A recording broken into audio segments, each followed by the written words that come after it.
Ann Curry just did a great interview with Iranian's Foreign Minister Javad Zarif for NBC News. Now, interesting news that came out of it was that it turns out they think that they're relatively close to a deal. That would be great. That would mean that Iran would not get nuclear weapons and we would have a peace deal. Fantastic.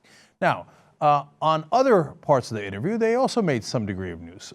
Ann Curry challenged them on a number of issues. Do you guys want to kill all the Jews?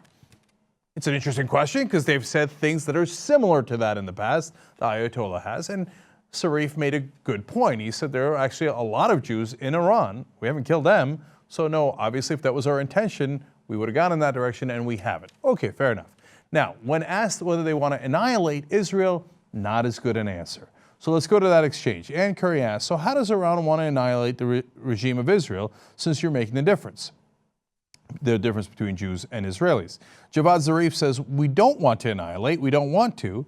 Ann Curry interrupts and says, well, look, the supreme leader, Zarif says, annihilate anybody. We don't want to annihilate anybody. And Ann Curry continues, supreme leader tweeted that. Zarif says, well, we have what he says.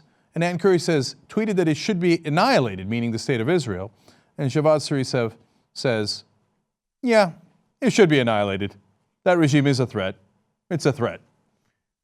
It's kind of a weird thing to waffle on annihilating a country, right? Like, oh, should we annihilate them? Should we not annihilate them? That's kind of a tough question. I was going to go with no, but you did mention the supreme leader's tweet.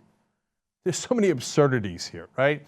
Now, to be fair, he's saying annihilate the regime, not the country or the people or all the Jews. Now, having said that, I wouldn't say that. That's a really, really bad idea.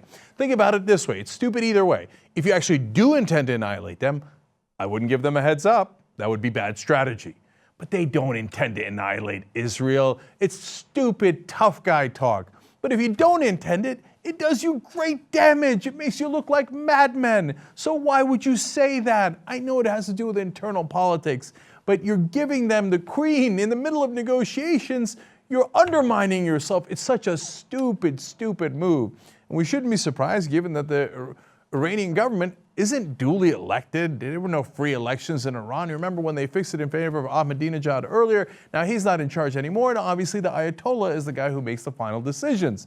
But none of this is helpful to the Iranian people. And in the end, Netanyahu gets to turn around and go, I told ya.